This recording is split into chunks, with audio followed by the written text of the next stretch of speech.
Hey everybody, just going to take a quick break from the show and tell you about Noom. Has Noom helped you? I believe it has. Oh, that's got an app. You can do tracking. It's terrific. It does. And Noom builds personal plans that can meet individual needs. That's the thing. Takes into account any dietary restrictions, medical issues, other personal needs. That helps build a plan that works for you. And yes, so I know that you've had your own personalized program here that you've been working on.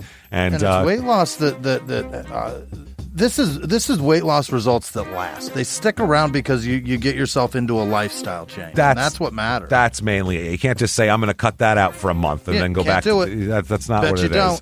So I'm glad it's helping you. That's great. And it really does. I like the psychology and biology-based approach here. Yeah. Noom Weight uses psychology. That's why they say losing weight starts with your brain, but it also takes into account your unique biological factors, Jimmy. All of your multitude flora and fauna that goes on inside of you there. Sure. Yeah. Stay focused on what's important to you with Noom's psychology and biology-based approach. Sign up for your trial today at Noom.com, Noom.com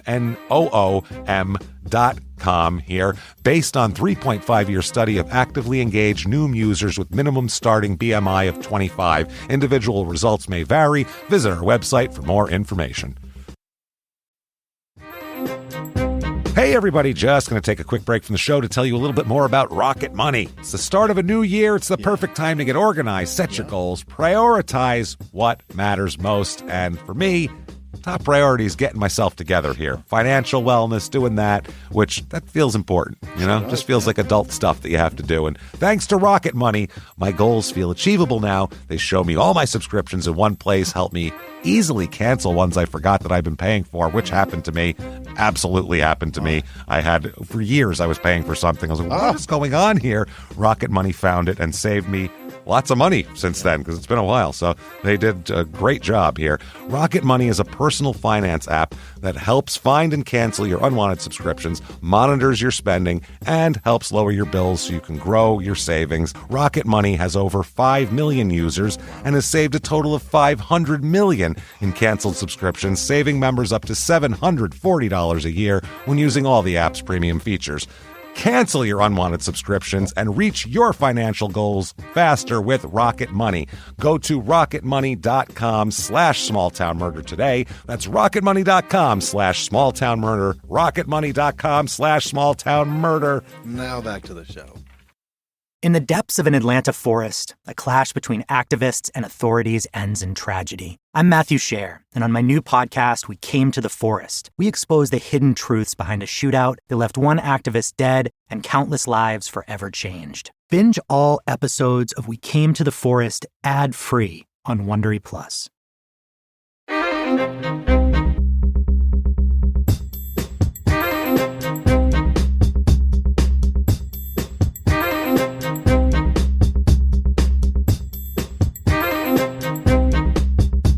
Hello, everybody, and welcome back to Small Town Murder Express. Yay and choo-choo. Oh, yay indeed, Jimmy. Yay indeed. My name is James Petrogallo. I'm here with my co-host. I'm Jimmy Wisman. He is on it today. Yeah. Look at that. Thank you, folks, so much for joining us.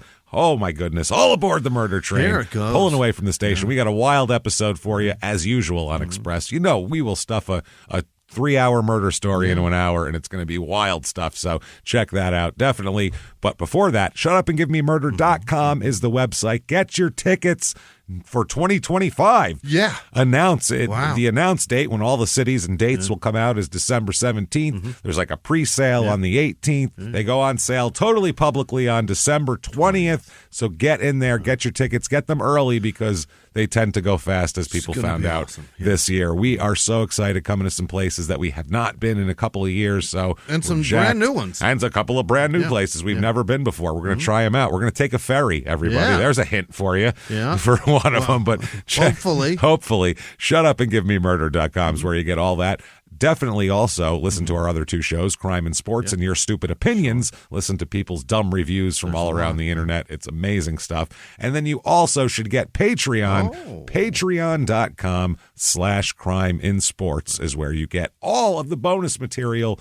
And it's a lot, too. Sure is. Anybody $5 a month or above, you get a giant back catalog, hundreds of episodes you've never heard before, and no one has unless they subscribe to Patreon. Right. New ones every other week, one Crime and Sports, one Small Town Murder, and you, my friends, get it all. That's right. Yeah. This week, what you're going to get for Crime and Sports, we're going to do another episode of Bad Sports Songs, which is going to be so fun. Yeah. We're going to hear athletes trying to rap and sing, and we're going to it their best. Trying as hard as they can, and we'll play them and laugh at them and rewind it. They might listen again.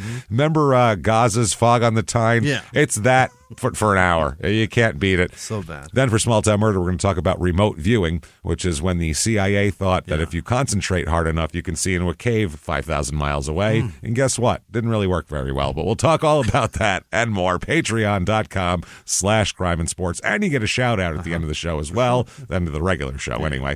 So that said, I think it's time, everybody. What do you say? I think it's time to clear the lungs. Sure. Let's all, arms to the sky. Let's all shout. Shut up and give me murder. Let's do this, everybody. Let's go on a trip, shall we? All right. We are going to Florida. Oh, yeah. Yes, which it is freezing right now, so doesn't sound too terrible. We're going to Fort Pierce, Florida. Where's that at? That is on the south. It's southeast. Oh. It's north of Palm Beach. Opposite of Fort Myers. I don't know. I'm not good with my Florida Fort geography. Myers is just south of Tampa on the west side. On the west side, on the east side. This is on the east side. Yeah, it's just about opposite. Yeah, it's over there. Probably, I would say. Yeah, it's about 2 hours and 45 minutes to Miami. I bet it Drive is. Straight down. Yeah, it's a little out of I bet it's directly across from Fort I'd say about Myers. a quarter to a third of the way up the Florida line there. Right. About an hour 45 to Chilota, Florida, which was our last Florida episode. That was the webcam model madness. That was the crazy guy with the upset. Yeah, that was a weird one, man. This town, population here, 46,409. Median household income here, normally the rest of the country, it's almost $70,000. Here, $40,323. Well, what in the fuck is going on there? I don't know what's happening down here. Maybe it's just super cheap. Maybe all the prices, it's just stuck in the 90s. Everything, it's 1995 when you go over there. You don't need money. No, they still have like Dell computer stores over there, gateway shops with the big cow spots. They got it all. That was Gateway. That was Gateway. Yeah, that took a minute to remember. That was the compact for some. Oh yeah. Oh boy. Those ones were like aerodynamic, like they were going to be going down the freeway. You needed to you were going to use them in a truck bed as you went down the freeway at 85 miles an hour. Fuel economy with it. Didn't want to get too much drag. Why would they make it look like that? No idea. Median home price here, $274,000. So not that high compared to the rest of the country, but high if you make $40,000. Sure is, yeah. Not too great there. A little bit of history of this town. The first permanent settlement of the current city was in the 1860s. Yeah. It was incorporated into a municipality in 1901. It was the largest city on Florida's Atlantic coast between Daytona Beach and West Palm Beach until 1970 when Melbourne was bigger. So it had some population here. They had there's a neighborhood of Lincoln Park. Yeah. Not in Chicago, this one. It's the area north of the area north of Moores Creek originated as Edgartown. And so that was there. And a couple reviews of this town here. There's some fun ones for this town. I mean, you had to it's hard to go through them and pick them out. Here is 5 stars. Fort Pierce is a hidden gem. Is it? By the way, every sentence has 3 exclamation points after it, so they're very excited. Really selling it. There is so much to do. Okay. Wow, okay. More than any other town on the Treasure Coast. Still has a small town feel, and more people are realizing what a beautiful place it is. Housing is so much more affordable, too. Brand new homes in the mid to high 200s. So that's pretty good. That's not bad, yeah. So there you go. 4 stars. Great place to live, besides gunshots sometimes. Besides the deadly projectiles flying through the air. It's great. And then this is the best, too. But that's most places. Is it? No, it's not. It's really not. From time to time, you're dodging bullets? What are you talking about? Everybody out there, is there constant gunshots around you? There's areas I can tell you that have constant gunshots. Mostly it's downtown areas. It's not everywhere. No. It's really not. No. Rent used to be really cheap until recently. Yeah. So it was People okay. are finding out that it's cheap there. I think that's why. Yeah, and it's expensive other places in Go Florida find now. somewhere cheap and won't don't be tell for anybody. long. Yeah. And it's going to go up before you know it. It will. People find it. Here is 1 star. Fort Pierce has to be one of the worst cities in Florida. Yeah, there's gunshots. It's everywhere. Yeah. The city is the definition of crime, drugs, and gangs. There's 40,000 people here. How many gangs can there be? It's a very really? stupid sentence. Too. If I had the chance to move, I would. If I could give it 0 stars, I would. It is quite honestly a hell on earth. Oh. Jesus God Christ. damn. Fires burning and poked in the ass with a trident. That's rough. That's a rough one. You're here for eternity? Whew. I can't get out. Yeah. I do not feel safe out on my own. Even in my neighborhood, which is one of the, quote, nicer ones, is terrible. Safety in numbers. That's the way man. they said it. Go out with a friend. Go out. Well, well, there's still gunshots flying around all over the place. My neighbor is constantly being arrested on drug charges. When that's a real personal thing. Yeah, sounds like him. He's probably doing a lot of drugs. When he's home from jail, he's always selling or doing drugs and always goes on rampages outside. Okay. I think this is just maybe if you move to a different house, you might be better off here. Imagine living next to that. It's terrifying. The entire city of Fort Pierce is terrifying. Yeah. Jesus. Sure sounds like it. They are scared of everything.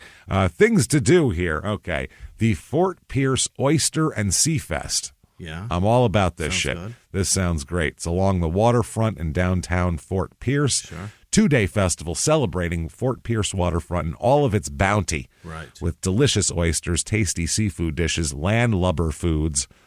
Landlubber. Live entertainment, and a bevy of arts and craft and merchandise vendors. Yeah. It's free to come in. Good. That's nice. Yeah. We love pets, but we ask that you please do not bring them with you. Oh, okay. That's better than no fucking dogs ever, like some of them say. We Like, respect the shit out of them, but Yeah. keep them somewhere else. you got raw oysters, steamed oysters, fucking Rockefeller Italiano, char-grilled oysters, Every way fried you can oysters, have 'em, oyster shooters with vodka or beer. But the entertainment schedule, that's what we're all about. Yeah. When you're drunk with a belly full of oysters, which, Fort Pierce. by the way, I've done before, Yeah. not recommended.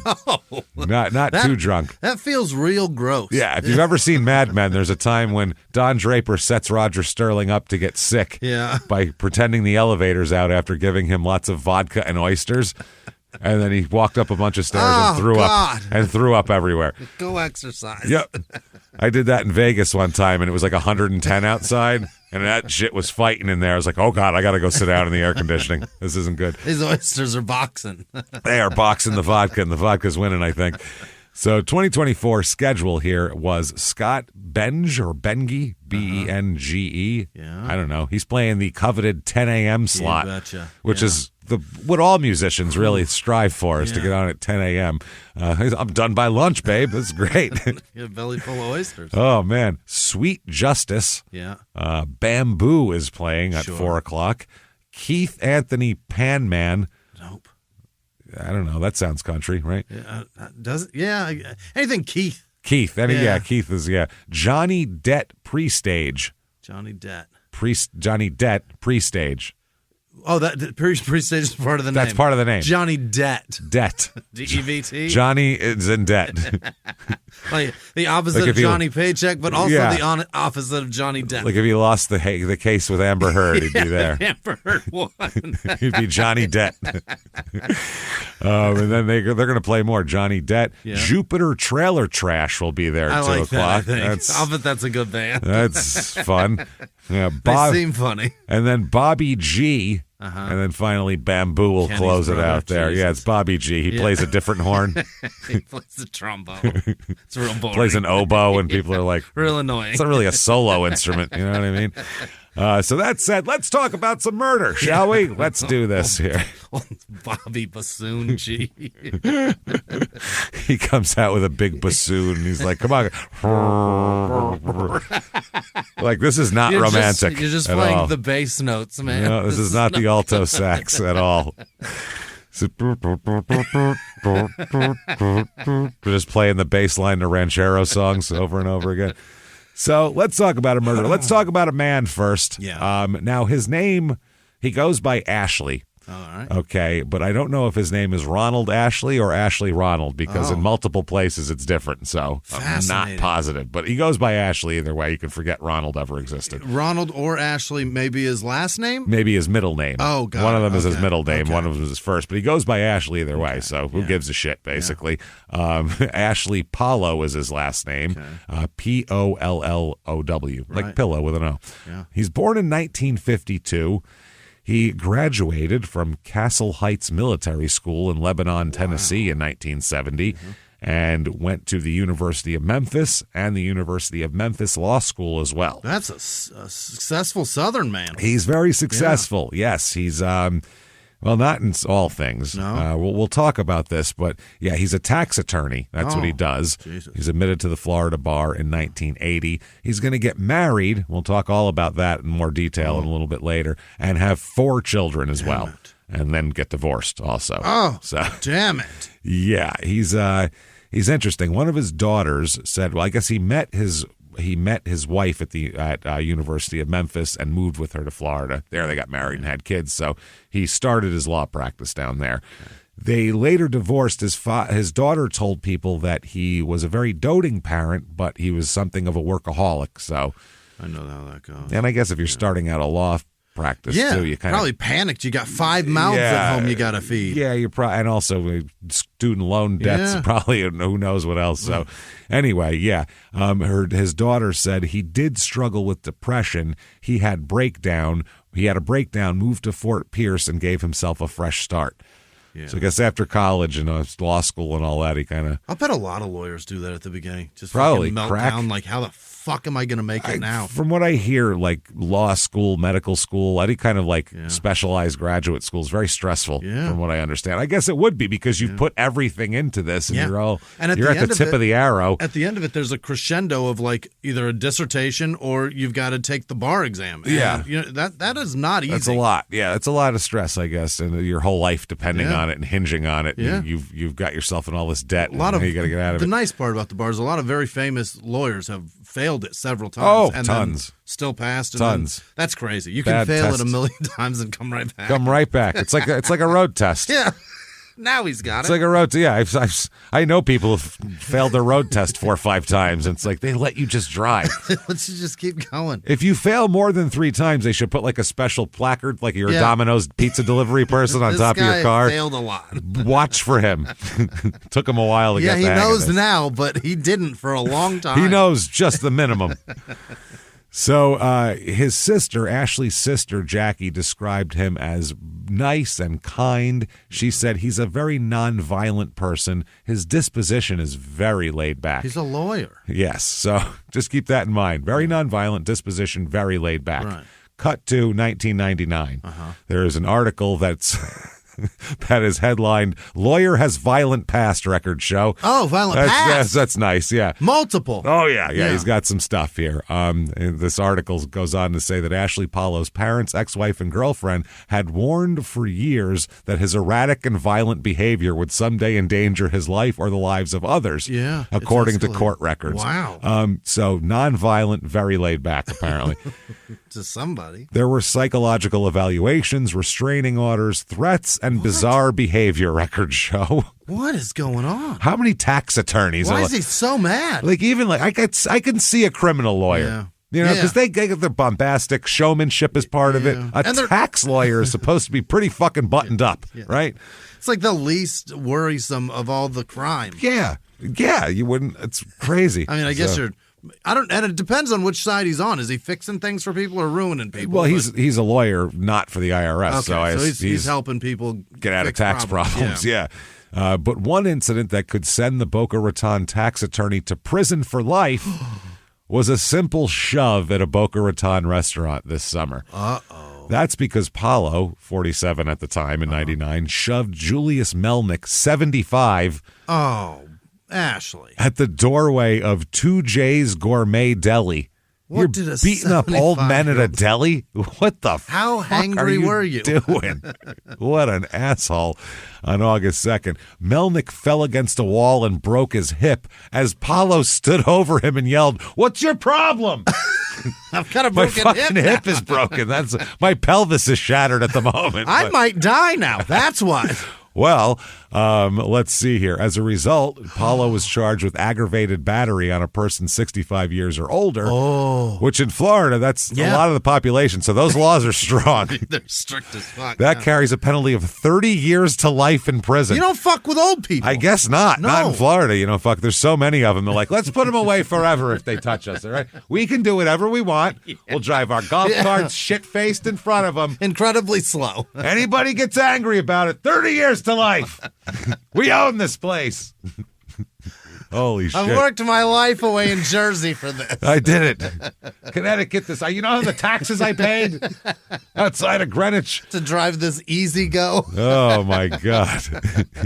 So Melnick then died on October 27th. Oh, my God, he did? He died from pneumonia in a hospital due to complications from the hip? God damn it. the medical examiner said were related to the incident. He killed him. He killed him. Oh, boy. That's not the murder, by the No. way. That's not the small town murder here, because it's a bonus murder. Over some capicola. Holy shit. Over an Italian fucking combo. What's happening? Wow. Because of the medical examiner's ruling that the death was a homicide, Boca Raton police last week added a charge of third-degree murder. They put homicide on the ticket because he died. Wow. They did, yep. That murder charge, however, is punishable by a maximum of 15 years in prison because of what the state's attorney's law office called an inherent flaw in the statute. Yes, you let old people write the elderly law, and it makes no sense with the rest of the laws. They're trying to protect themselves from ever getting shoved over a salami. Good God.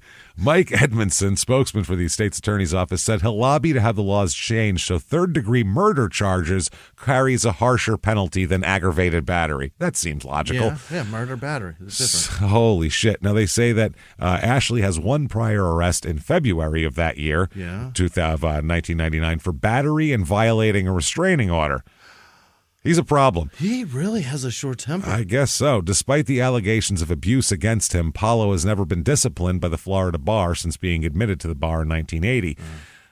In 1998, court-ordered psychiatric examination, Paulo denied having the urge to hurt anyone and said he was under stress at work because he was trying to find more profitable cases. Well, people in tax trouble usually they don't have the most money to pay. If they had money, they'd pay their fucking tax bill, man. Drug dealers, that's who you should defend. They have a lot of money. They pay in cash. It's great.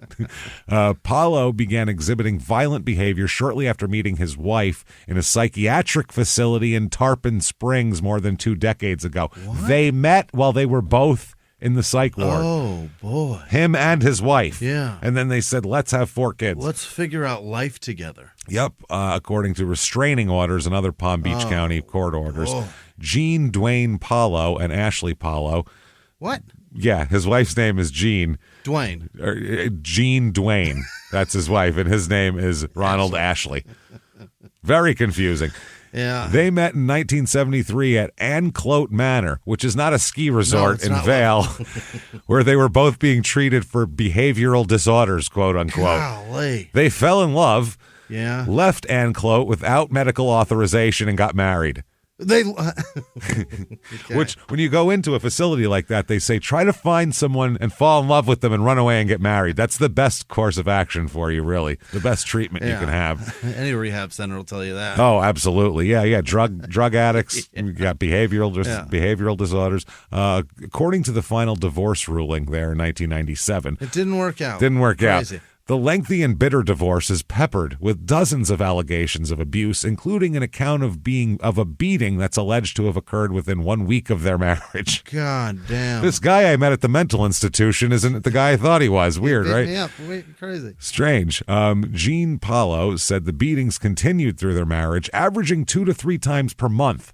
God, fuck. Jesus Christ. Poor woman, that's fucked. In 1995, she filed a restraining order against Ashley Paulo, saying she and the children needed protection against his malicious, brutal, and violent temper. I would say so. They wrote that Ashley had trouble with his temper, ego, and lack of maturity, and at times he exhibits erratic behavior. That's from the evaluation. Paulo was also accused of abuse by a girlfriend, of course, who filed a restraining order against him in January, calling him a, quote, psychotic alcoholic in court records. Very nice. Shirley Powell, 40, said in court that she feared for her life when Powell and Paulo got together. Terrific. Came home. Let's just rearrange those letters and make you mine. What do you say?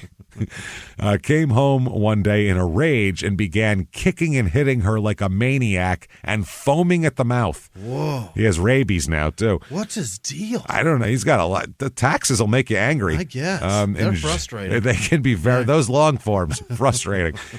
They change laws every fucking year. Who knows what's happening? You gotta keep reading. In June 1998, Paulo asked a judge to commit his son after he said Ashley Paulo destroyed everything in his house. That's David Paulo asked that. Yeah. Please commit my father because he wrecked the whole house. He's losing it. He just destroyed the whole house. Yeah, it said his son in court record went on to say he will not talk to anyone, has not been to his office in a week, and has left his law practice unattended and has been drinking in excess. Oh, boy. Complete meltdown is what that is. One of his employees, Donald Murray, said in court records that Paulo's home was littered with food and beer bottles and that he was acting incoherent as if he was hallucinating. He goes, I'm just trying to acclimate myself to Fort Pierce, Florida. Yeah. Just getting comfy. I'm getting comfy and no one will think I'm local if I act like this. I'm going to do this and wear this Tommy Bahama shirt. Where's my oysters? I want shooters. Wow. I want shooters.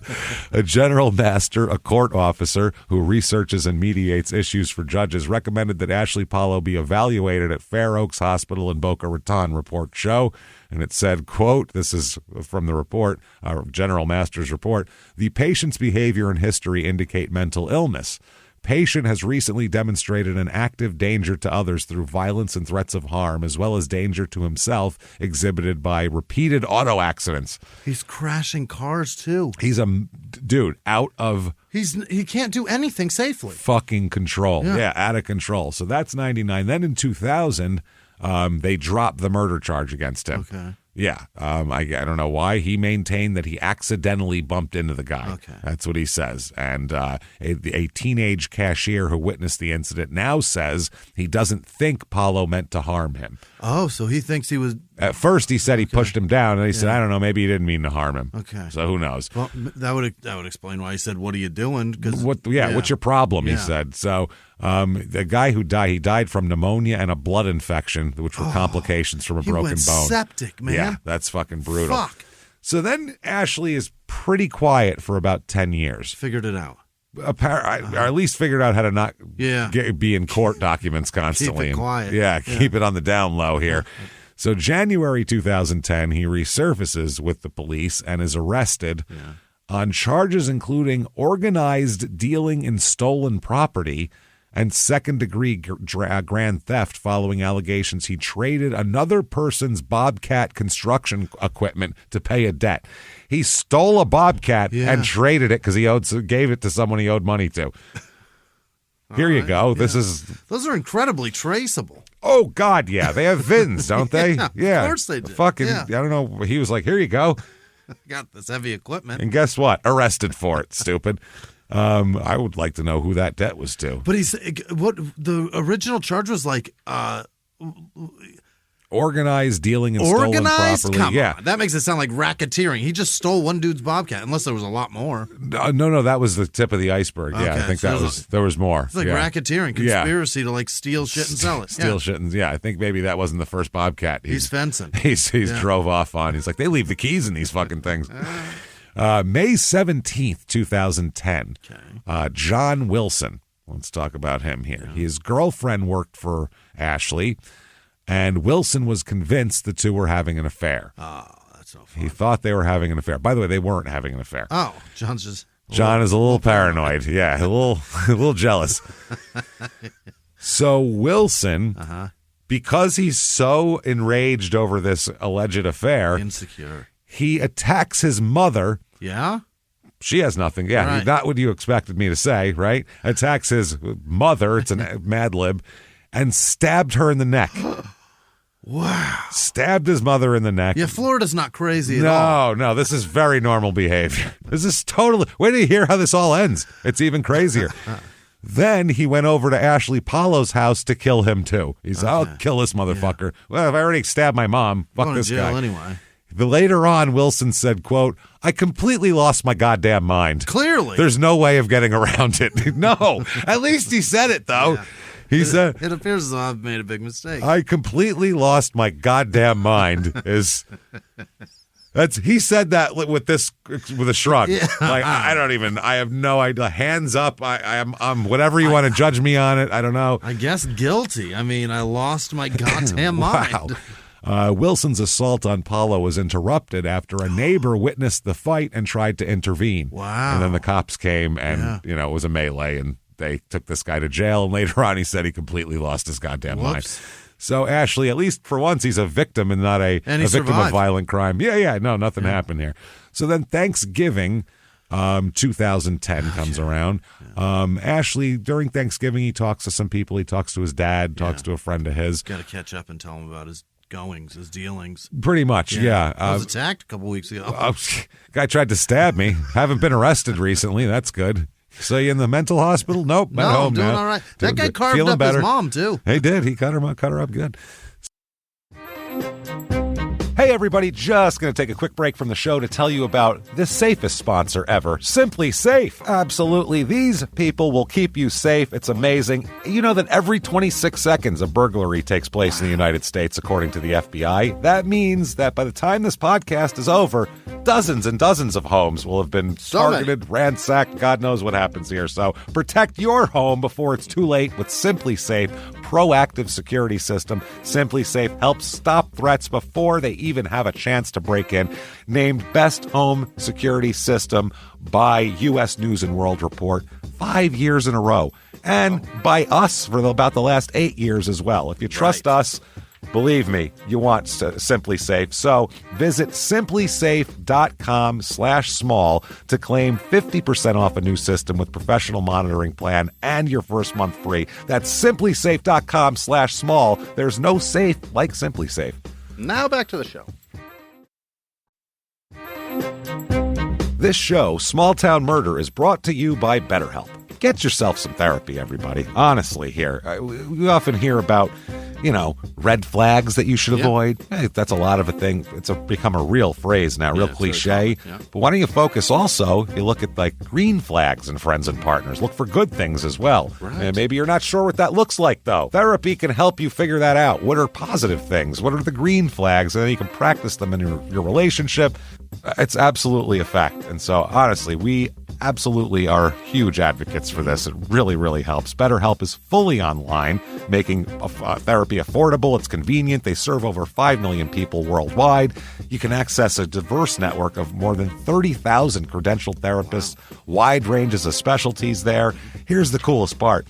You're not getting along with your therapist, you're just not feeling it, you can switch at any time, no extra charge. Wow. The thing is, they want you to get help. That's it. And you can do it with BetterHelp. Discover your relationship green flags with BetterHelp. Visit BetterHelp.com/smalltownmurder today to get 10% off your first month. That's BetterHelp, HELP.com/smalltownmurder.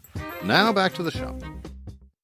So it's like a turkey on Thanksgiving. Yeah. So he talks to people on Thanksgiving, and then kind of after the 28th of November, he kind of just disappears, kind of. But that's not that unusual for him. Yeah, the man's been in the psych ward. He's a little flaky when it comes to work stuff. Sometimes he'll stay home and drink and that sort of thing. Got a big case he's working on. Yeah, so he's not the type, if he doesn't show up Monday morning, they don't immediately send the fire department. They wait till Thursday afternoon to start calling him and knocking on his door and shit. So December 7th, one of his employees, a young woman, contacted police to request a welfare check on Ashley Paulo, saying he hadn't been to the office in days, and he had like an appointment for the last couple days. He usually doesn't miss that kind of thing, so it's like this is aberrant behavior even for him. Okay. So they said she said, once I left his workplace, I was still friends with some of the other people who worked there. I tried to call Ashley, and it just went straight to voicemail. She, at the time, didn't even work for him. She just knew all the other employees because she used to work there. What does he usually do when he disappears? Yeah, so she said, I'll call him. Yeah. And it went straight to voicemail, so that's what she did. So that's why she called for a welfare check. So when investigators arrived, they noticed right away there's several packages on the doorstep. Uh-oh. So it's 2010. Everybody's got packages. Yeah. So right away you notice, okay, well, he probably hasn't been here in a few days. Yeah. But who knows? Maybe. I mean, he's not using this door. No, people could leave. They can go play as an adult. I go in and out my garage all day long. So if somebody leaves something on my door, I might not see it for a while. You might not see it for a minute. Who knows? And also, he drinks a little bit, and he might be a little unreliable. Yeah, exactly. So, I mean, whatever. So they said there's no damage to the door or any kind of, doesn't look like anybody was breaking in or anything like that. So they said that from what they heard, that his home is normally in disarray. Yeah. So it's going to be a mess. Everybody told him it's going to be a mess in there. There's going to be beer bottles. It's going to be hard to decipher if there's been a crime. Half-eaten beef and cheddars and shit. It's going to be bad. It's going to be hard to do. You're going to have to move some stuff to figure it out. Yeah. They said they could tell it looked messy inside. One of the cops said one of the back doors was open. The deputy freely walked in to check on his welfare. Yeah. And that's what we hear is normal here. The house is usually open. Oh. So he leaves his back door open all the time here. So they go in. They don't see him. He's not in there. You expect me to go, and there he was, dead in the thing. No, he's gone. They go, okay, he's not here. Nothing appears to be missing. TV's in place. All valuables are all the big there, stuff. It's still there, including his vehicle is in the driveway, and his keys are on the counter. Well, where the hell would he go? So that's strange. Yeah. So they talk to his family. The cops get a hold of his family out of state, and they ask them, when's the last time you talked to him? Maybe he's at home with his family or something. They said, no, we haven't talked to him since Thanksgiving. It's the last time he called. Yeah. So his family was very concerned, too. His sister said his car was there. His keys were there. I watch too much Oxygen to know that when somebody goes missing, it's not great. Fucking Oxygen. She's just sitting there going, my husband's going to kill me. My husband's going to kill me.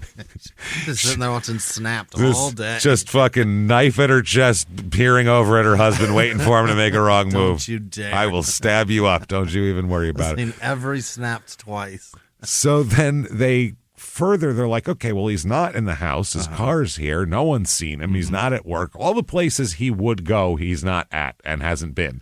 Wow. So they are like, all right, well, let's search the rest of the property for clues, basically. Okay. So they search all in the backyard, and in the backyard they find a custom hurricane shelter.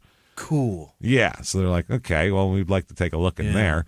And there's a lock on it, though. It's locked. So they had to break it open. All right. They break it open. When they walk in, they immediately notice that there is Ashley. They found him. He is laying inside. Oh? Dead as can be. Oh? Wrapped in a rug with a bag over his head. He didn't do that. That's not a suicide. No. His body was decomposing. Padlocked in. Yeah, padlocked in. Body decomposing. Because, it's December, but it's still Florida. Right. But it appeared his clothing had been burned, but not by fire. By what? That's the weird part here. I'll read from the police report. It says, was called out to the scene for the suspicious death. Upon arrival, I was directed to the fallout hurricane shelter located on the northwest part of the property. The shelter contained a white male lying face up. The head was facing south and the left facing north, and the feet facing north. The body appeared to be decomposing. Say again? Body appeared to be decomposing. What? The head facing what? The head facing south, the feet facing north. Wow. What? That means his head is on backwards? What? Head facing south? Whichever way if you're laying down, whichever way your head is facing, your feet are facing the opposite way. Are they? Wait, what? Aren't my feet wait, hold on. If you lay down on the ground, your head, no matter what direction it is, your feet are the fucking opposite direction pointing. Because you're pointing in two separate directions. I'm confused. How is that confused? Because I'm sitting here, my feet are facing north, my head's facing north. Because you're sitting up, looking in the same direction. If you were laying flat on the ground. Oh, it's on the ground. It's not which way his eyes are looking. Oh. He's laying, what do you think, he's standing there? I thought he was like wrapped in a rug standing in the corner. Propped up on the, it says he's laying and lying. Okay. Face up. All right. Okay. I'm like, wait, his head's on backwards? Am I confused? No, it's you. All right. The body also had long pants pulled down and was on what appeared to be a piece of carpet. The body appeared to have been placed in that location. The body was removed and transported to the medical examiner's office. When the body was removed, it was determined the body had also been burnt. Huh. Due to the condition of the body, there was no immediate signs of trauma. So, yes, they figured out later on that he's been burned with acid. Oh, boy. He's had acid poured all over him. Chemical burn. Yeah, burned his clothes, burned his body. Shit. So that's fucking up the decomposition, too, making it happen faster. Sure, accelerating it. So the autopsy here, the medical examiner performed the autopsy. They say the identity was verified due to fingerprints. They say that Ashley died due to manual strangulation. The neck showed signs of bruising on the left side of the neck. Under the skin, it also showed hemorrhaging in the same area. It was discovered that the bone in the voice box and the hyoid bone on the left side were broken. Homicide. Yeah. The body appeared to be burnt by radiant heat, not flame. A state fire marshal investigator looked at the photos of Ashley's body and advised it appeared to have been burnt by indirect heat, not of an open flame. Wow. The detective conducted a search of a 3-county area for recent structure fires, but was not able to find any fires which matched the time frame of the homicide. So, like, maybe he was in a fire and they took him out and put him over here, but and no. Poured acid on it. And, that didn't work. So, by the way, that employee that reported him missing, they go back to her. Yeah. Because they're like, you seem to know shit about him, so what do you know? They spoke with her. She said, oh, fuck, I didn't fucking do it. Because they were like, you're the one that called us. She had a totally rock solid alibi. So definitely wasn't her that killed him. She did, though, offer a potential lead. She goes, I know a guy who tried to kill him 6 months ago, John Wilson. Right. Maybe go see that guy. So they go, all right, well, let's go find John Wilson. He's not in prison? He's 29 years old. Turns out he's in jail. Right. For killing his mother. For fatally stabbing his 56-year-old mother. Yeah. Mom's he's definitely not. They said definitely not him. He's got the best alibi ever.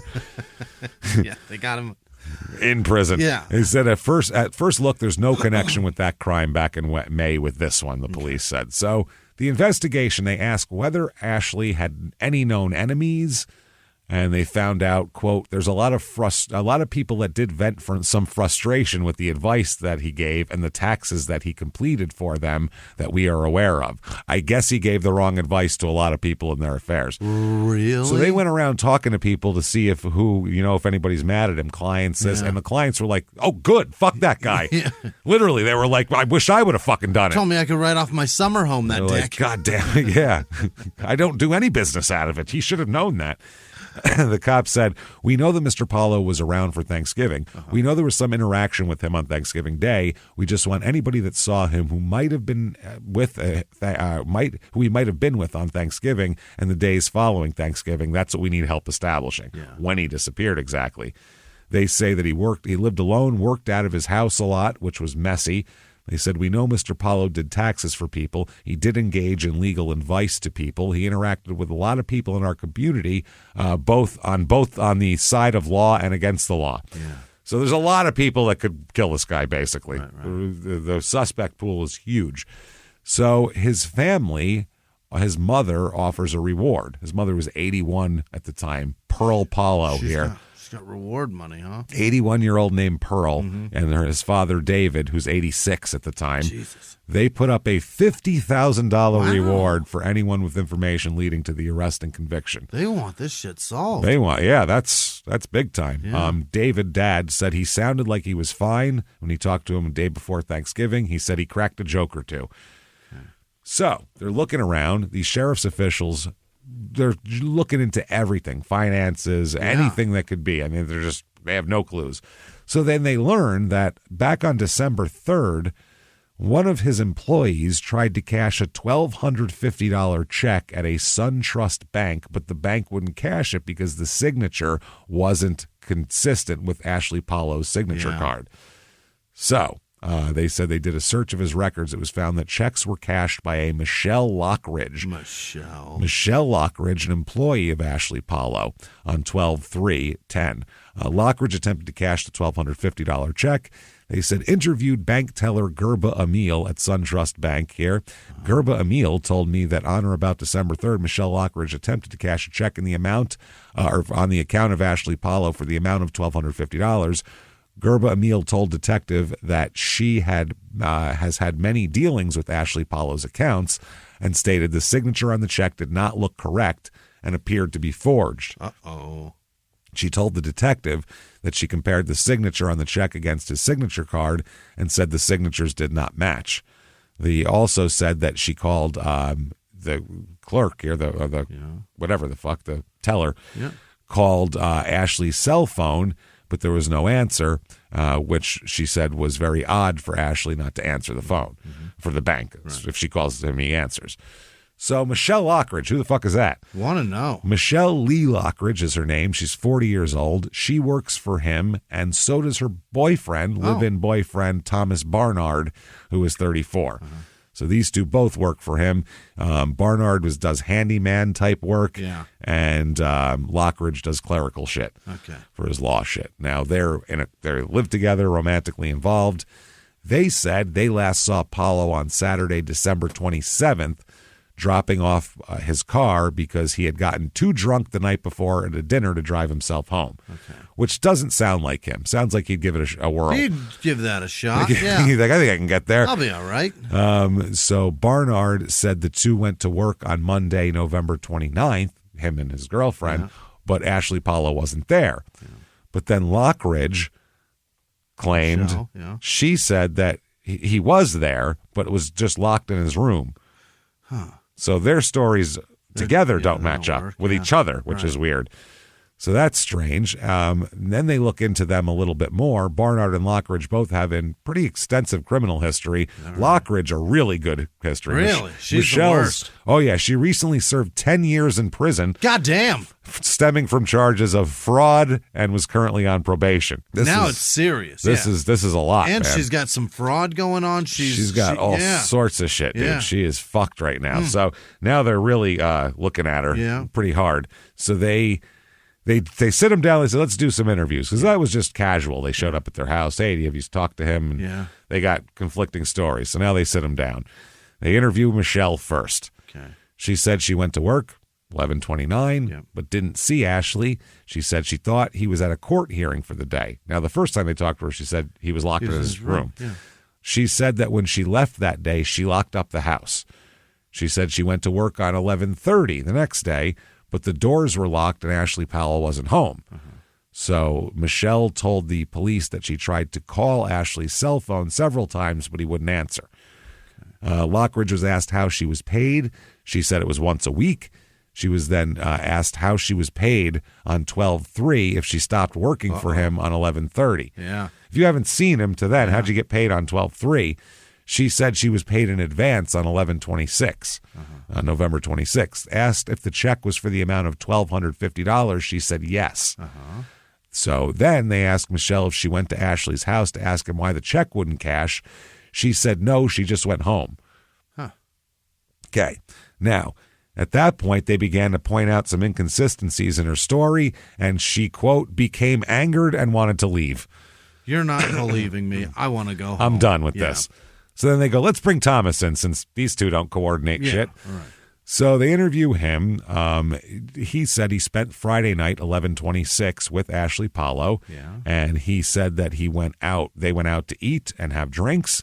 Barnard said Ashley Paulo was too impaired to drive home, so he drove Ashley's car, dropped it off at his house, and drove home. Everybody's just driving places and getting shit-faced and being like, now what? Now what do we do? Drop this off, I'll go over there. You don't do some fucking planning before you go out? No, fuck no. This is Florida drinking. We just drink.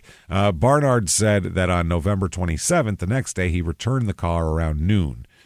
He said he hung out and smoked some weed and had some drinks with Ashley, leaving at about 3 o'clock in the afternoon. So from noon to 3, he was drinking and smoke crossfade. A tax lawyer. A fucking 2 p.m. crossfade. That is some shit. He said that Barnard said he was called on 11/28, so November 28th, by Ashley. So he said, Ashley called me on the 28th. Thomas Barnard said Ashley was wanting him to purchase some crack cocaine for him. Oh, Ashley gets after it. Ashley likes to party, My it seems God. like. Man. Barnard said he would usually get it for him, but he was working on his relationship with his girlfriend, Michelle, and did not want to leave the house. They're having a little Not right now. powwow We're doing chit-chat. some team building. Yeah, we're doing some stuff. We're doing a fucking a joint therapy session over the phone here. Figuring out our love languages. I'll be over with the crack later. Yeah, maybe a little later. Barnard said he went to work on Monday, 11/29, and Ashley Paulo wasn't home. Thomas Barnard said that Ashley Paulo's bedroom door was deadbolted as if he left the house. Barnard said they worked the rest of the day, locked up the house, and left. He said they returned on November 30th, but the house was still locked up and Ashley wouldn't answer the phone. Barnard said he already had a job lined up and he was upset with Ashley Paulo because he's done similar things in the past. So he's like, I don't even care. I got another job lined up. Fuck that guy. My day, and I'm not going to deal with it.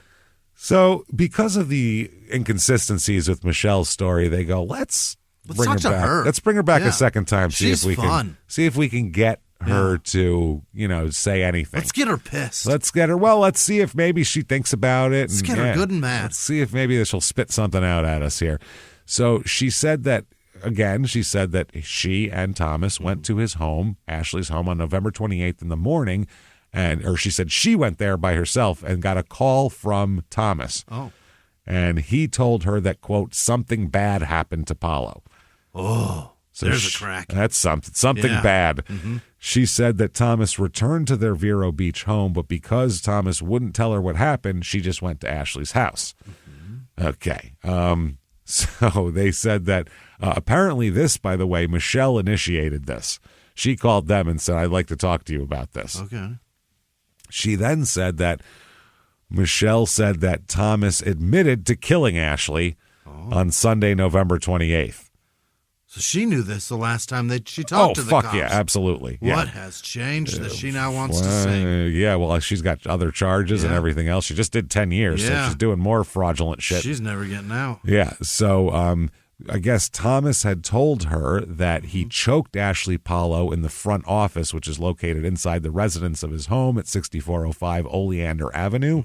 Michelle told the police that Thomas took Ashley's cell phone and kept the phone in his vehicle until a search warrant was served on their residence, at which time he disposed of the phone. Okay. So basically, his phone, and that's perfect for the cops because now you can have Thomas's phone and this guy's phone in the same place. Watch him move. Pinging every tower, so you know he had the phone, which is interesting. Cell site locations on both of Ashley's phones confirmed they were transmitting at the same tower at Indian River and St. Lucie counties at separate times. So one of his phones was with him and one of his phones wasn't. This fact indicates simultaneous movement of both cell phones in proximity to the particular cell towers. Not bad. Interesting. Michelle then told us that she went to Ashley Paulo's home on Monday, November 29th, and saw what she believed to be Ashley's body rolled up in a blanket. She told us that her daughter saw Thomas Barnard hide something at the base of a tree on the property of the child's babysitter. He hid something to do with this murder under their babysitter's tree. Weird. That's weird. Well, no one will look there, I guess. Yeah. Michelle Lockridge then told the cops that she believed Thomas was hiding drugs and searched the area described by her daughter. Michelle told us she found 2 master keys and a key to a deadbolt. She took the cops to the location where the keys were recovered, were there, and 2 master lock keys and a deadbolt key wrapped in cellophane were found. The items were taken to the St. Lucie County Sheriff's Office where the master keys were matched with the master padlock found on the hurricane shelter. That's not good. Not good at all. Michelle, although she knows where all this stuff is. Right. That's the thing. Michelle also told the cops that she returned to Ashley Paulo's residence on the 30th there, and Ashley Paulo's office was in disarray as if a struggle occurred in it. Okay. Michelle said that the desk chair was on its side and Ashley's vitamins were scattered about. Michelle said there was a dried, thick red substance on the carpet next to Ashley Paulo's desk. She then described the substance as looking like dried makeup. No. I don't think Not so. even close. She cleaned up the red substance with OxyClean. That's a good commercial. That's a good Look at commercial for that. OxyClean. It'll get dried blood up. Billy Mays. Billy Mays, who's dead as fuck. Yeah. She said that she found Ashley's body wrapped in a blanket with a plastic bag covering his face, in a bedroom closet. Yeah. She said she was very upset and sat crying next to the body. What? Why would you do that? You would run away and go cry in another room. You wouldn't sit next to him. It's not your mother. Yeah. Hey everybody, just going to take a quick break from the show to tell you a little bit more about our stylish friends at Quince. That's right, let's go elevate your styles, people. Yeah. Get it going, look good out there, and you can do it now without breaking your wallet, without breaking the bank, because at Quince, you can get high-end, versatile pieces at prices we can all actually afford, which is very nice. You want to get good stuff that lasts and it's good, and they have quality stuff that's very affordable, and you can do like we did, upgrading our stuff here, while still being a very reasonable price. Quince only works with factories that use safe, ethical, responsible manufacturing practices, along with premium fabrics and finishes. It's all quality stuff. You're going to love it. Trust us, it looks good. And I've got the leather jacket. It's a very high-quality item. Real nice, soft leather. Yeah. Jimmy's got his linen pants he's rocking. Yeah, they're terrific. Come on, be like us. Be fashionable. Get in there with Quince. Indulge in affordable luxury. Go to quince.com/smalltownmurder for free shipping on your order and 365-day returns. That's QUINCE.com/smalltownmurder to get free shipping and 365-day returns. Quince.com/smalltownmurder. Now back to the show. Hey everybody, just going to take a quick break from the show to tell you a little bit about a very cool place, Thrive Market. Yes, we are both looking to get into the healthy swing this year. The problem is I don't know what's in everything, and I don't know if even I'm qualified to even read the labels to know if that's good or that's bad. Right. There's chemicals and things, and there's things floating around. I don't know what I'm doing out there. One of my favorite features, and I know you were talking to me about this, is the Healthy Swap Scanner in the Thrive Market app. Yeah, it's simple. You scan any item, and it'll instantly suggest a cleaner, healthier grocery alternative, which is it's great. Amazing. Yeah. That's great. Thrive Market also takes the guesswork out of finding these safe, healthy foods. For example, like I'm trying to get my protein intake up. For energy. I'm always moving around. I need stuff. And I love that you can filter their site by the high protein options. Nice. It's very cool. And you can personalize this portion and you can put filters on it. And get ready. You should be ready for a junk-free start to 2025. Get ready for it and head to thrivemarket.com/smalltownmurder and get 30% off your first order plus a free $60 gift. That's THRIVE market.com/smalltownmurder, thrivemarket.com/smalltownmurder. Now back to the show. Experience furniture shopping the way it's meant to be at Mathis Home, your ultimate furniture superstore. From sofas to dining sets, from modern to classic styles, they have everything you're searching for. With over 230,000 items to choose from, you're sure to find exactly what you're looking for at a price you'll love.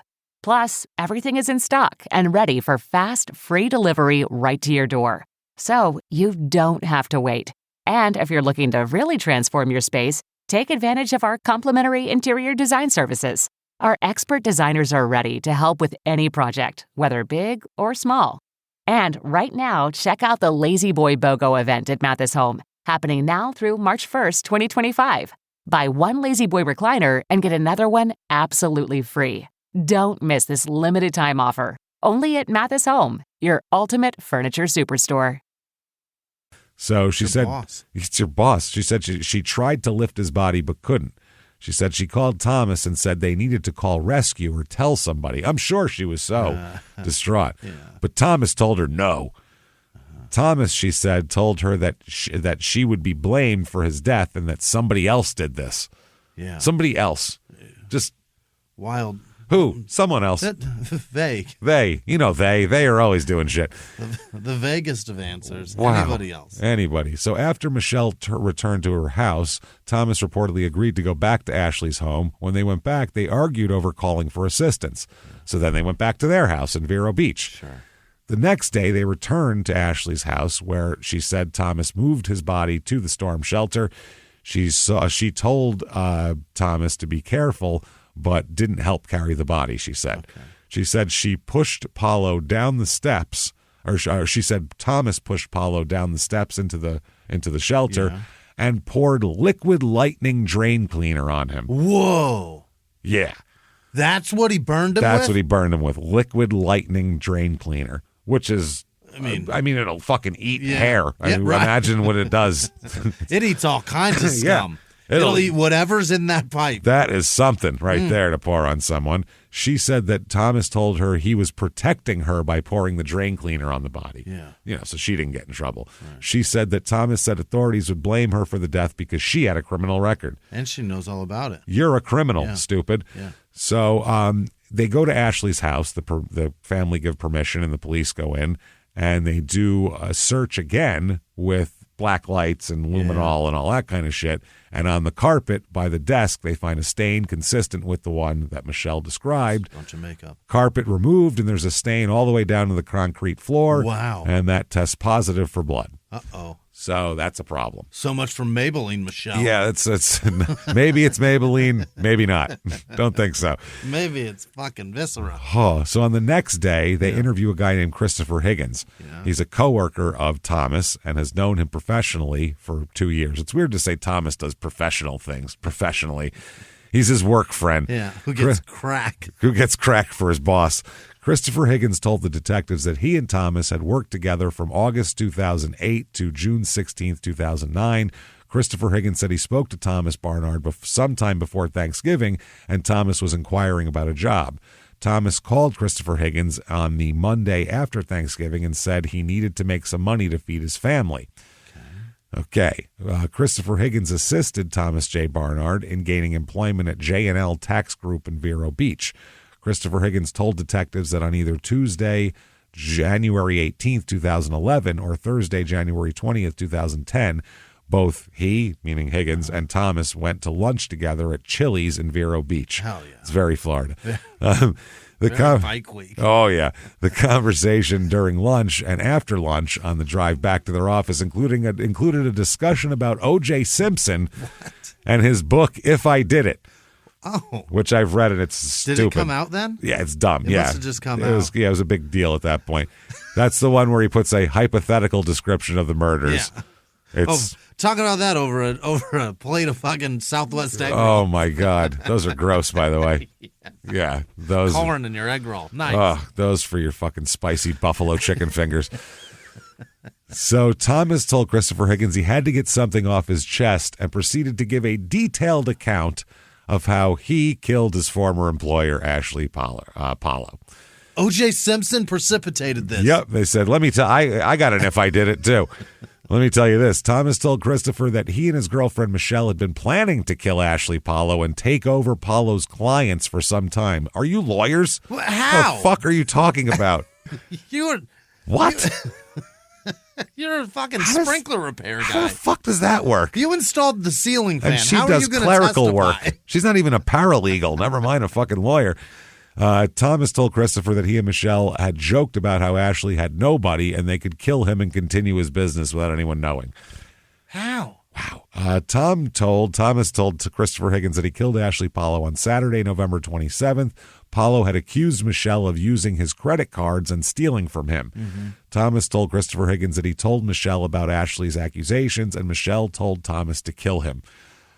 He is accusing us of this, and she said, kill him, meaning Ashley. Are they on drugs? Like what? Yes, everyone here is on drugs. What the fuck are they talking about? I think everyone's on drugs in this story, except maybe Higgins. I'm not sure. They're so fucked up, they don't know what reality is. They're go ahead and kill him. So Thomas told Christopher Higgins he first attacked Ashley Paulo by striking him in the face, hence the blood, because you don't usually bleed from being strangled. He then grabbed him from behind in a chokehold. Thomas told Christopher he then finished him off by strangling Ashley Paulo from the front with his hands around Ashley Paulo's neck while Paulo's body was on the floor. Thomas told Christopher Higgins it took 8 minutes to choke him to death. It, yeah. Jesus Christ, that's cold-blooded, man. Thomas told Christopher Higgins there was some blood, and Thomas wrapped a plastic bag around his head to help contain the blood. Sure. Thomas also told Higgins that he and Lockridge returned to Ashley's residence on Sunday, November 28th, to dispose of the body, and he had purchased 4 bags of acid from a Publix located somewhere between Vero Beach and Fort Pierce. First of all, acid comes in a bag? Yeah, what? 4 plastic bags of acid he purchased. I guess. Like a Ziploc bag I don't in know. the parking lot? Was Like this in the store or like... Is it in like a box? Did a guy open a trench coat and sell that to you? Like what happened there? Is it packaged like fucking Franzia wine? Like Canadian milk? I'm not sure how this works. I don't know. Maybe it comes in a nice box. Thomas told Christopher Higgins he put Ashley's body in the storm cellar, poured the acid over his face, hands, and neck to erase any evidence of the attack. Right. The acid was already starting to burn the body and created a large amount of smoke. What? Smoke. That's how nasty this liquid lightning is. Whoa. That's a good ad for liquid lightning if you want to shit. clear your drain out.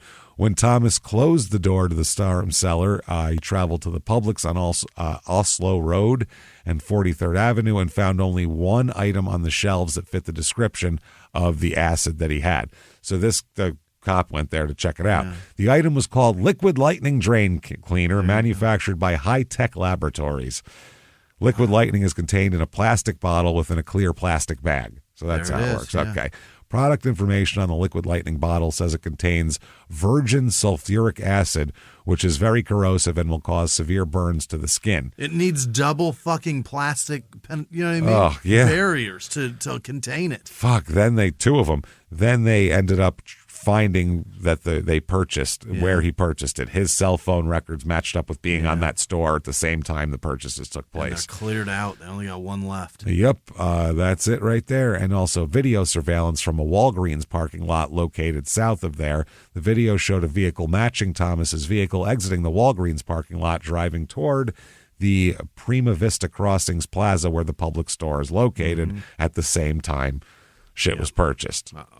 Yes, the water found in the storm cellar was examined at the crime scene and had a 0 pH factor, indicating a strong presence of acid in the water. Wow. Fuck, that is wild. They also got video from a Home Depot in St. Lucie St. Lucie West, where they find Thomas buying a chain and padlock to secure the body in the storm bunker. Yep. Earlier in the day, they had watched the video. They're like, well, there he is. They even show him receiving his change, leaving the store, checking his receipt. Making sure he was charged correctly. Making sure he wasn't screwed over here. So they arrest Michelle for bank fraud. Yeah, because she definitely stole that money. Yep, she does that. She did everything there. She's in jail. And she, I guess at one point, had told Thomas she would take the fall for him if he would take care of her kids. But she needed to know exactly how he did it. This is how she got him to admit the whole thing. Oh, wow. She said, listen, I'll take the fall. Yeah. You take care of my kids, I'll take the fall. You just have to tell me exactly how you did it. On this phone call. So my confession matches up with that. Yeah. So that she said Thomas told her, and then she went to police and said, this is exactly what happened. Okay. Now, that's interesting. Now, the charges, she faces a charge of accessory after the fact. And we don't know. Yeah, they said the reason Thomas Barnard gave for killing Ashley Paulo was that Ashley Paulo was going to report Michelle Lockridge to the authorities for stealing from him. Thomas Barnard also stated he and his girlfriend wanted to take over the business, and that would be a great way to do it. So stupid. Then they said they were suspects from the first week of the investigation, which they were. So at trial for him, they present 9 witnesses against him, including a pathologist, Dr. Roger Middleman, who told the jurors that Paulo died from asphyxiation and all that kind of thing. They also saw a series of horribly gruesome autopsy photos. I cannot imagine. Gross. As you can imagine. They said red dots found in his eyes indicated he'd been deprived of air. This is a case of asphyxia. Petechia. Yep, petechia, exactly. And they said it's consistent with manual strangulation. Okay. Now, will he testify? He has to. He said, quote, I will not testify. Is it what? Not going to testify. Dude, you have to talk. You have to refute her story. She said this and this happened. Yep. What the fuck? You're just going to say, well, she's the only one that knows. All you're going to hear from me. And he must be a real idiot where the judges, the lawyers are like, don't send him up there. Yeah. That's going to be bad. Yeah, if you do testify, that gives them the opportunity to talk to you. Go into. That's when character shit can come up. Hey, so 1998. Yeah. This is somebody. Yeah. So you know how to get crack? Yeah. Where do you get crack? Can you get me some crack? So they said, is that your decision? He said, yes, sir. Not going to testify. There's a bit of a little fight over whether a cellmate will be able to testify. Okay. See, I guess apparently. This is the defense attorneys tried to get a cellmate of Michelle's to testify, and the cellmate said they had a story, but the judge would not let the cellmate testify. The cellmate was going to tell the jury that while incarcerated together, Michelle confessed that she had been having an affair with Ashley and accidentally choked him to death during rough sex. That's some rough-ass sex. To choke, it took 8 minutes for a grown man to choke another grown man to death. You couldn't come in 8 minutes? That's what I mean. Until he died? Yeah. If you die before you come, that is a problem. So they said, the judge said that the potential witness was a 6-time felon and ruled that her testimony was not trustworthy enough to allow. Nor is that story physically impossible. The whole thing is it didn't happen. Silly. It's physically impossible. So during closing arguments, the assistant attorney general here told the jurors that Ashley was known to be an erratic but brilliant tax lawyer. I didn't hear brilliant anywhere. No, I heard a lot of people are mad. Mad that he gave them bad advice. That's what the cops said. But could be erratic and unstable and difficult to work for. Yeah. So the prosecutor said, what was his fate, this guy who was hard to work for? Well, he was brutally murdered and stuffed down into a storm shelter on his own property by someone who worked for him. Okay. And the defense lawyer, what do you even say here? Yeah. He told jurors that the prosecutors were pinning the murder on the wrong person. Is that right? He said Michelle committed the murder during an angry rage. Right. Not sexual now. It's angry. Okay.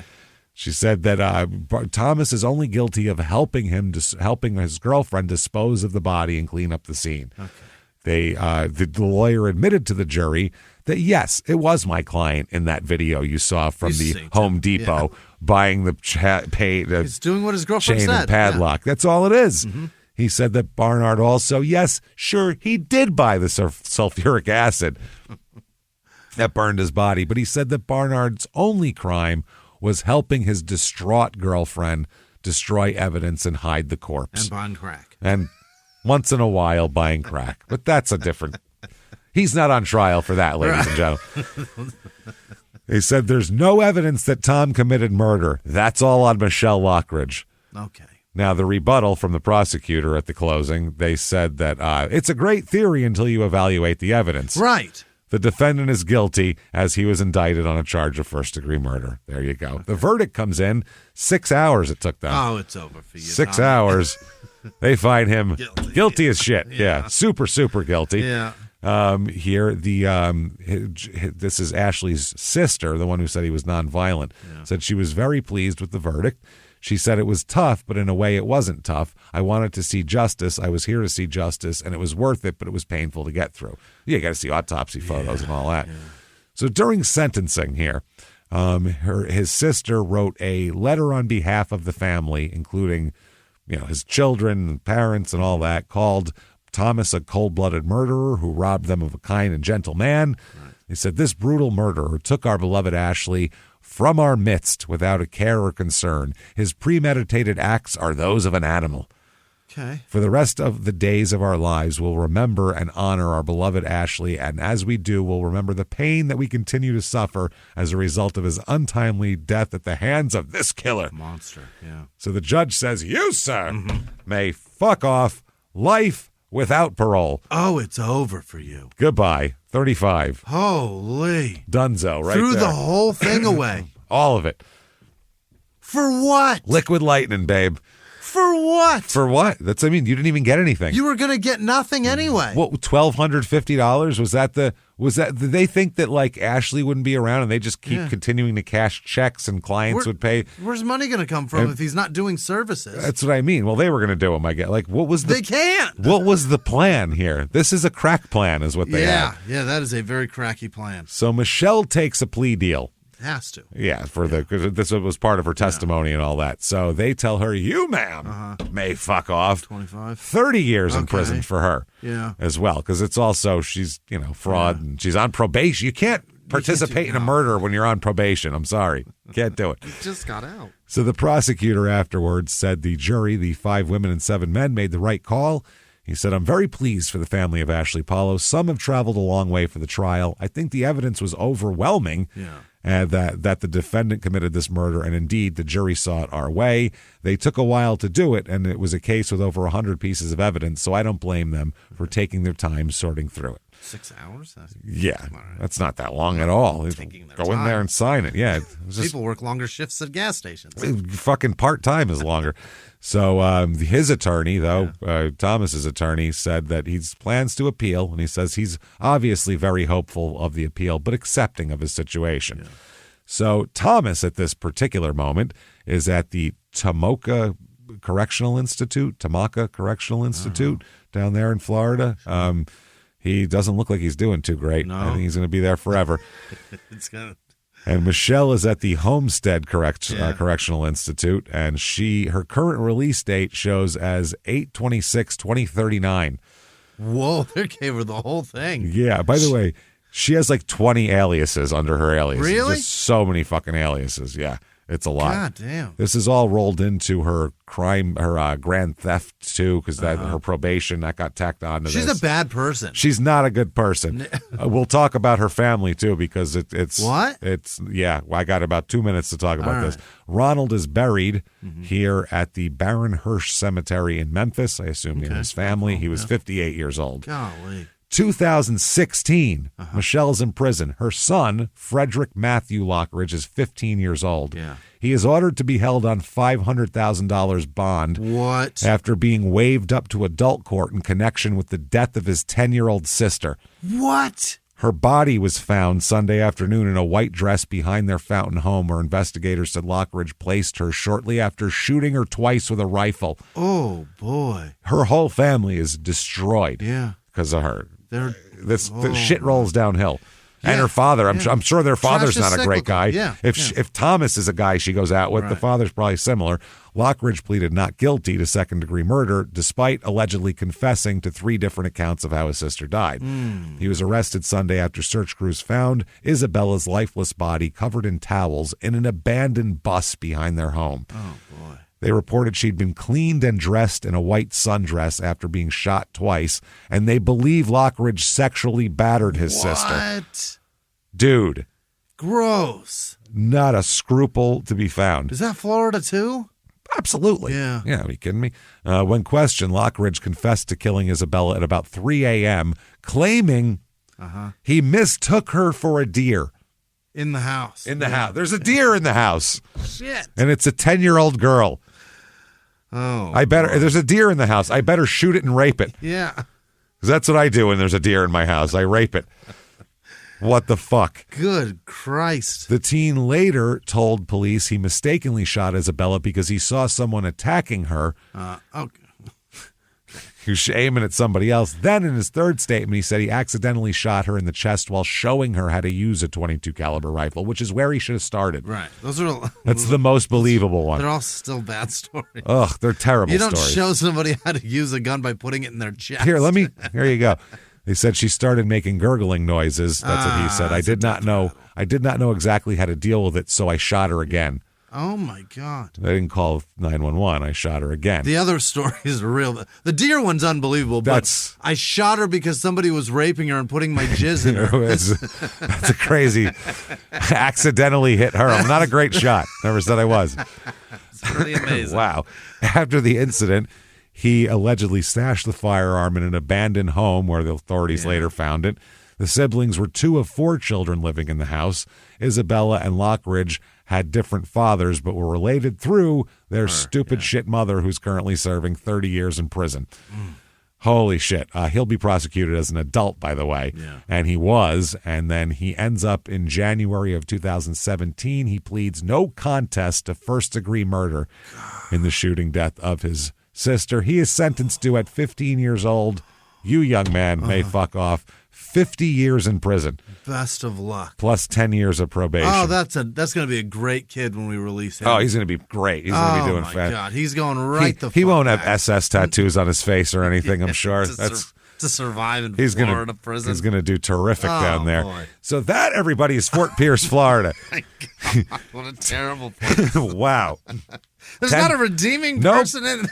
10 pounds of murder in a 2-pound bag is a lot to say here. That's like a folded up tent. Wow. It's just everywhere. So much spread out. So if you like that story or any of the stories, please tell the world about it. It helps us out so much. Get on whatever app you're listening on and give us 5 stars and say something nice. It's very, very helpful. ShutUpAndGiveMeMurder.com is the website. Get your tickets for live shows. They're on sale next week, everybody. You bet. Announced date of all the tour days is going to be on December 17th, December 18th. Is a pre-sale deal. We got that going on. Check the website. There's a pre-sale code, and we'll give it to you. Social media too. You can do that at Small Town Murder on Instagram, Small Town Pod on Facebook. So get in there and do that. They will be on sale publicly with no code on December 20th. We're going to cities we haven't been to in a couple years. So get in there. ShutUpAndGiveMeMurder.com and social media. Do that. Patreon.com/crime and sports. $5 or above a month is all you need to enjoy hundreds of back episodes of bonus stuff you've never heard, and new ones every other week. One Crime and Sports, one Small Town Murder. You get them all. This week, Crime and Sports, bad sports songs. Athletes who can't sing or rap trying to sing or rap. It's hilarious. We're going to make fun of them the whole time. Why do they all want to sing? They all want to sing, and all the singers want to be athletes. Don't understand it. And they all for some reason think they can do stand-up comedy, which they can't. Even worse than the other two. And comics just want to play the drums. And that's all there is to it. It's very sad. So do that. Small Town Murder remote viewing. We're going to talk about what the CIA thought was like an ultra psychic who can see currently what was happening thousands of miles away. Crazy shit. We'll talk all about that. Patreon.com/crime and sports. If you want to follow us on social media, head over to the website. Drop down menus, give you everything. Keep coming back and seeing us each and every week. God damn it. Thank you so much. And until next week, everybody, it's been our pleasure. Bye.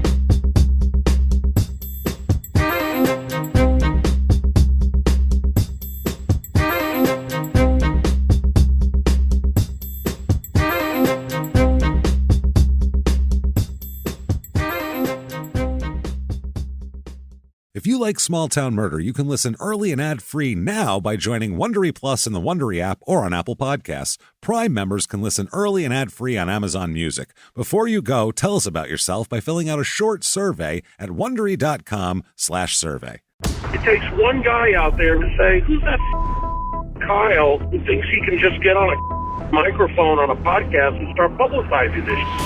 From iHeart Podcasts and Tenderfoot TV comes a new true crime podcast, Crook County. I got recruited into the mob when I was 17 years old.